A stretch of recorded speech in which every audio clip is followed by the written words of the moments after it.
देखिए, भारतीय जनता पार्टी एक परीक्षा में पास होने के साथ साथ दूसरे परीक्षा के लिए परिश्रम करना शुरू कर देती है।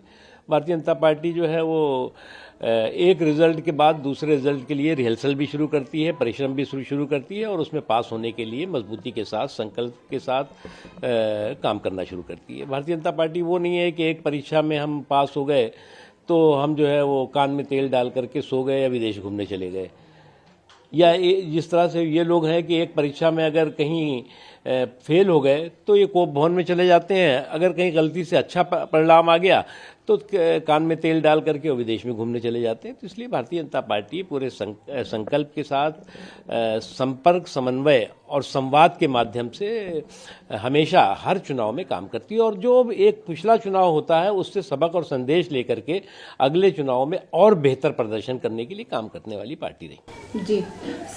जी का नाम लिया गया तो ऑपोजिशंस के लोग जितने हैं वो वॉकआउट करेंगे। देखो, ये वॉकआउट करने से कोई फायदा नहीं।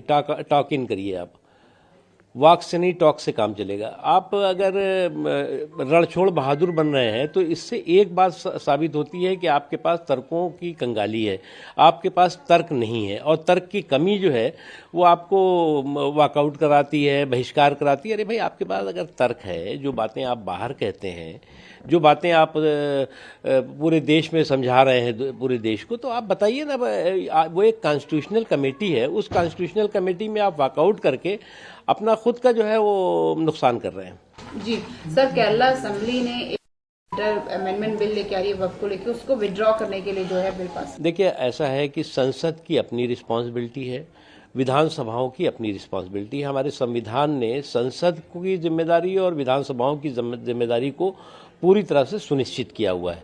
अब कुछ राज्य के जो विधानसभाएं हैं, कुछ राज्य की सरकारें हैं, वो संसद को जो फैसला करना है उस पर भी अपना जो है वो फैसला थोपने की कोशिश करते हैं। इससे ज़्यादा जो है वो सियासी दिवालियापन आप नहीं देख सकते।